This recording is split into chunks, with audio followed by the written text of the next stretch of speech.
Hello friends, today we shall discuss about major painters of Romanticism. The objectives of this module are: appreciate the artworks of the period, look at lives and works of artists belonging to this period. In this module, we shall study following painters: Barrow Antoine Jean Gros, 1771 to 1835. Jean-Louis André Theodore Géricault, 1791 to 1824. Eugène Delacroix, 1798 to 1863. Jean Auguste Dominique, 1780 to 1867. Honore Daumier, 1808 and 1879. Romantic painting can be divided into two main types: figure painting, in which figures are the primary subject, and landscape painting, in which environment is the primary subject. The former type was led by France, the latter by England. Each nation produced two outstanding romantic masters. As discussed earlier, nature, with its uncontrolled power, unpredictability, and potential for cataclysmic extremes, was the central theme of Romantic art. The violent and terrific images of nature conjured by Romantic artists recall the 18th century aesthetic of the sublime. So many paintings of shipwrecks and other representations of the main struggle against the awesome power of nature manifest this sensibility. The most striking one was the Theodore Géricault, strikingly original raft of the Medusa in Louvre, based on a contemporary event, became an icon of emerging Romantic style. His other paintings, for example, Evening, landscape with an aqueduct, show the dramatic sky, blasted tree, and classical ruins evoke a sense of melancholic reverie.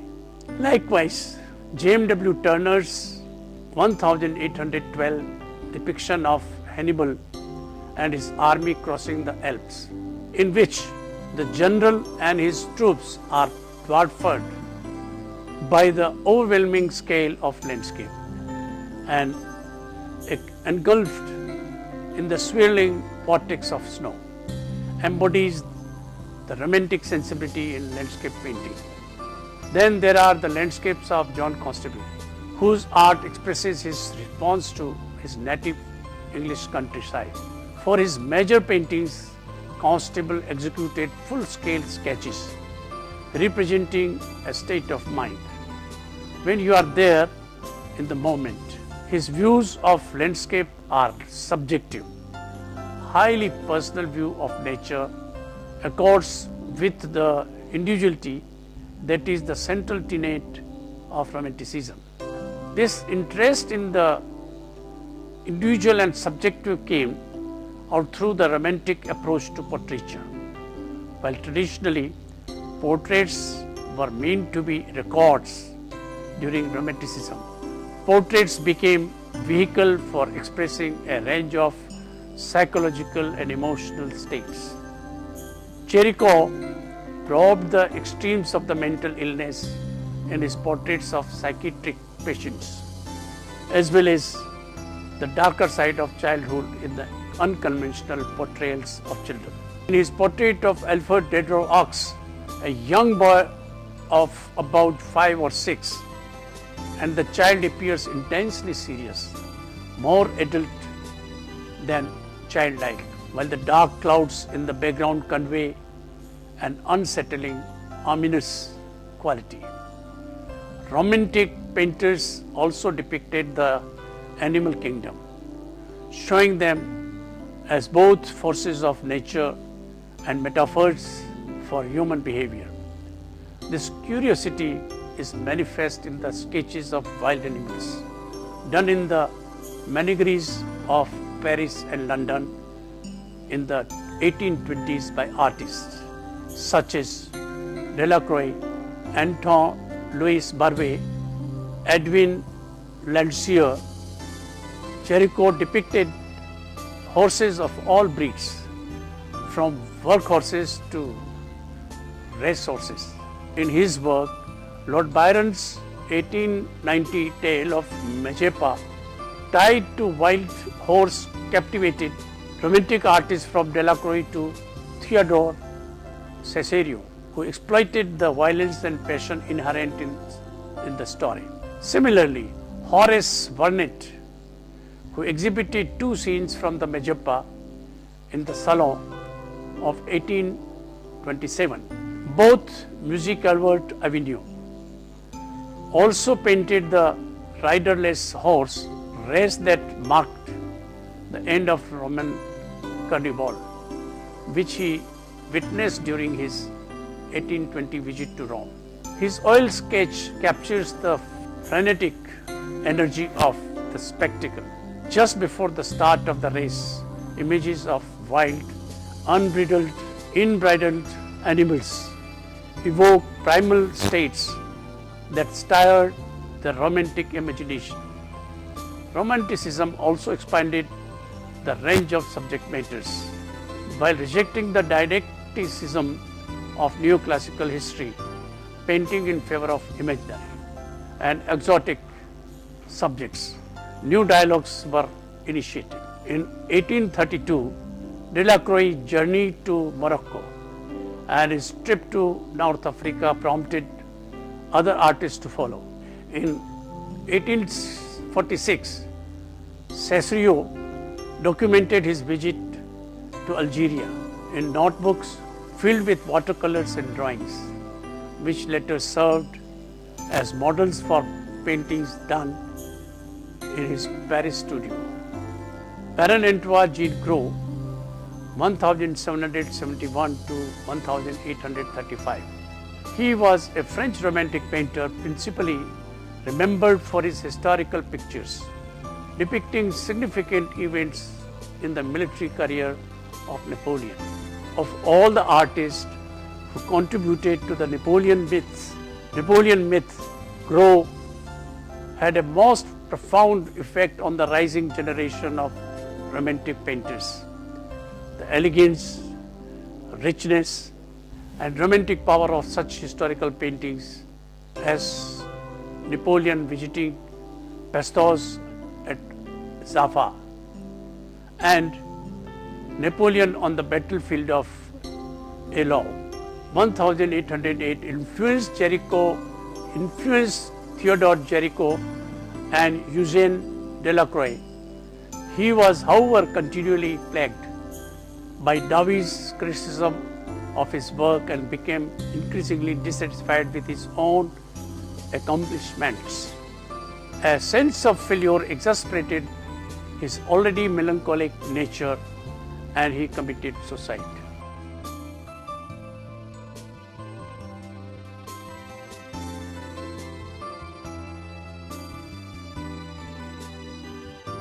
In the painting Napoleon visiting the pest house at Jaffa, also an event of 1799, depicts the courage of General Bonaparte visiting plague-stricken soldiers in Jaffa, Syria. In 1799, and great example of art as propaganda, Napoleon is touching one of the plague victims, as Christ did a leper, as the doctor dissuades him.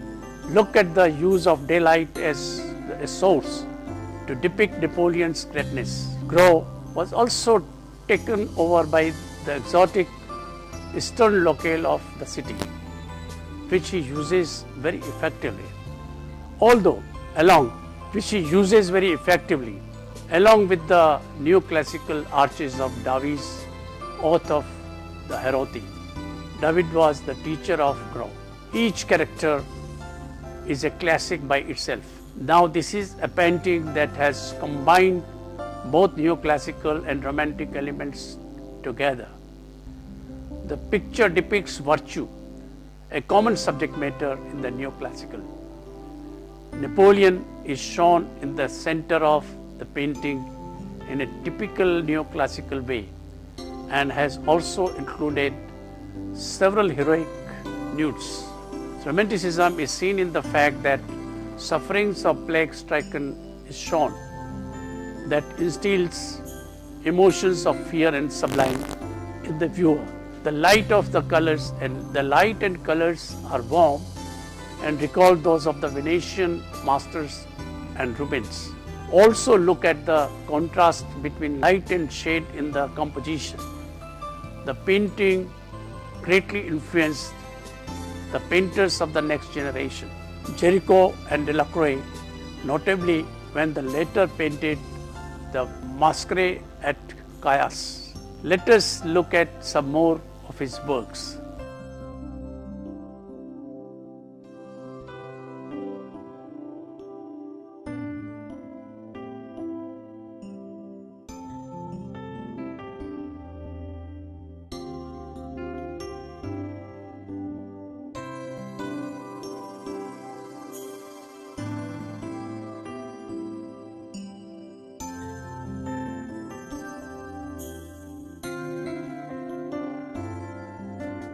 Jean-Louis André Theodore Géricault, 1791 to 1824.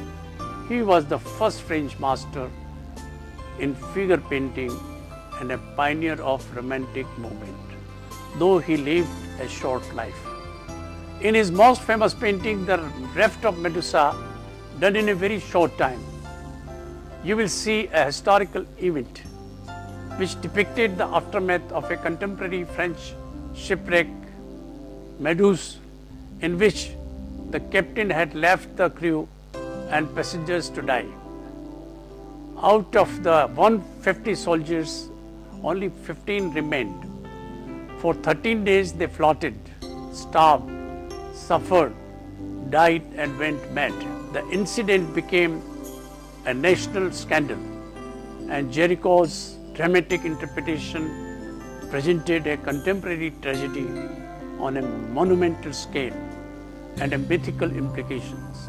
The painting's notoriety stemmed from its indictment of a corrupt establishment, but it also dramatized a more eternal theme, that of a man's struggle with nature, symbolized by the wave on the left. He studied corpses to study the gruesome realities, only to detail, to compose asymmetrical pyramid sweeping upwards. Look at the man with a white cloth, trying to gain attention of a distant ship. The inspiration for the diagonal compositions was from the Baroque style, as it helped to create the heightened impact. The work of Masquerade realism, its treatment of the raft incident as epic heroic tragedy and the virtuosity of its drawing and tonalities combined to give the painting great dignity and carry it far beyond mere contemporary reportage. The Charging Chasseur, 1812, which depicts an officer astride a rearing horse on a smoky battlefield.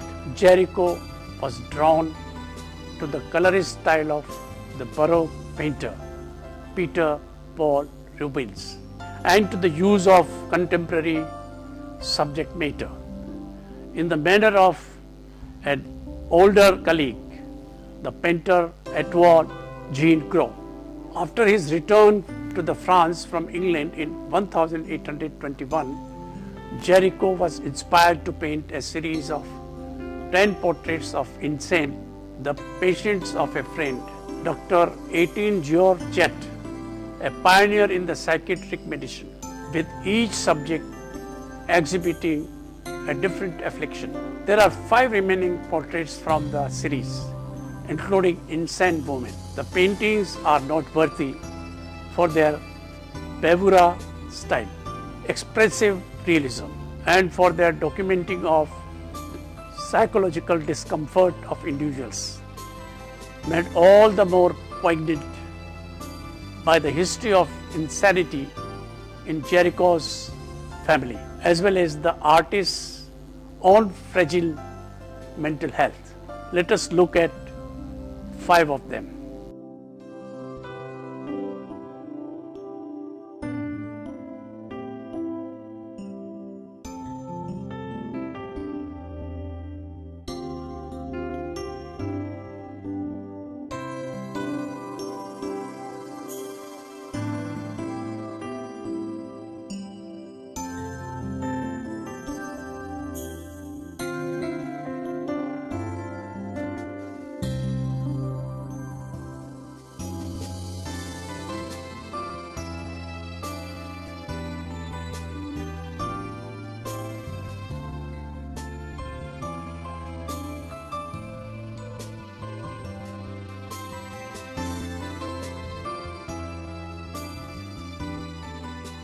Eugène Delacroix, 1798 to 1863. He was one of the biggest artists of the 19th century and regarded as leader of the French Romantic school. He was inspired by the art of Rubens and painters of the Venetian Renaissance and preferred dramatic and romantic content over the classical. He used expressive brush strokes with an attendant emphasis on color and movement rather than clarity of outline and carefully modeled form. His study of the optical effects of the color profoundly shaped the work of the Impressionists, while his passion for the exotic inspired the artist of the Symbolist movement. He was also a fine lithographer and illustrated various works of William Shakespeare. The Scottish writer Walter Scott and German writer Johann Wolf von Goethe, Jericho's early death was a big loss for him when he was painting his first masquerade painting. The painting Masquerade at Chios is a contemporary event, a scene from the Greek War of the Independence from the Turks. The Ottoman fleet had attacked the rich and peaceful island of Scio, who had never fought against the Turks. 10,000 soldiers were let loose on the population and 20,000 were slaughtered. Most of them were carried into slavery. Only 900 remained on the island. Like Goya, he too was tired with the civilian killings. What is very interesting here is that the civilians are shown in an anti-heroic fashion, like the raft of Medusa was. The Greek characters are rendered with dignity, sadness, and tenderness. Look at the children near the father, the couple leaning weakly into each other, the old women looking to heaven for answers, the dead mother unable to feed her child because she is dead, the nude woman to the right bound to the horse, indicating that she shall be sold. The pyramidal composition has given way to an open center. It is the mounted Turkish soldier who is the apex of a rising diagonal. From the S-shaped woman to the turban has given the picture a much required twist. However, this was not painting that made him so famous. It was the painting Liberty Leading the People that made him the icon. In a letter to his brother dated 21 October, he wrote, "My bad mood is vanishing thanks to hard work. I have embarked on a modern subject, a barricade, and if I have not fought for my country, at least I will paint for her."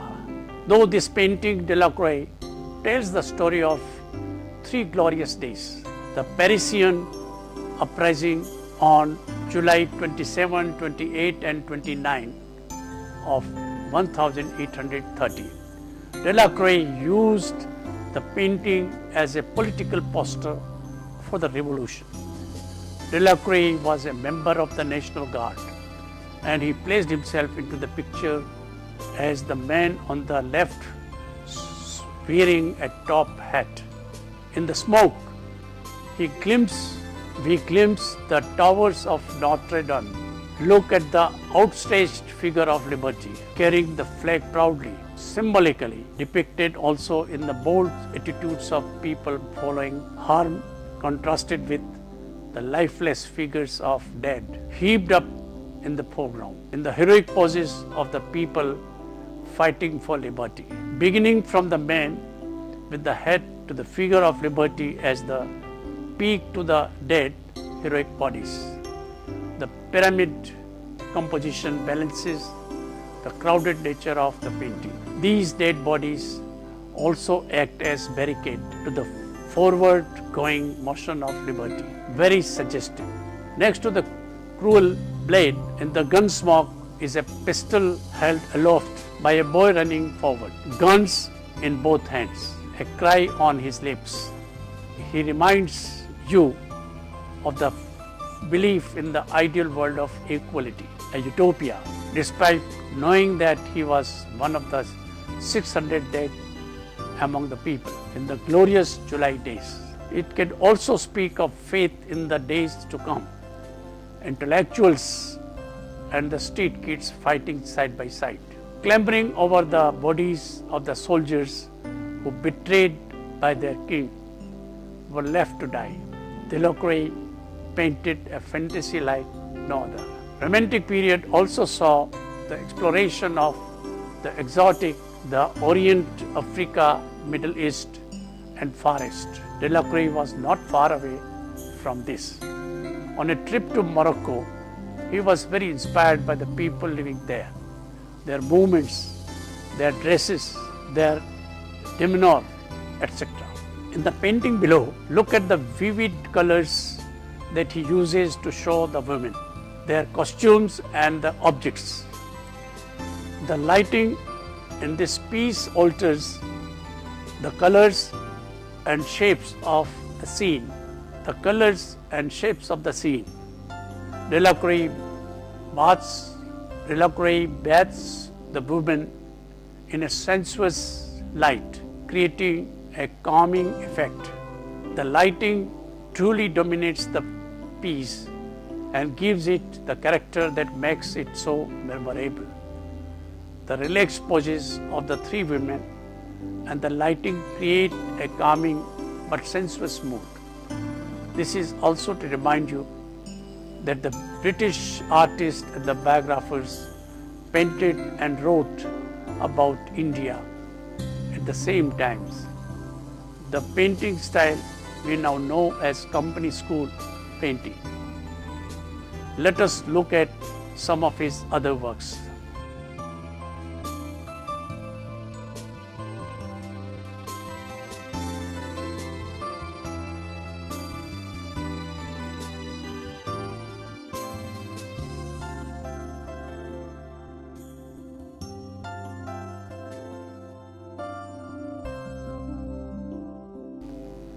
Jean, Auguste, Dominique, Ingres.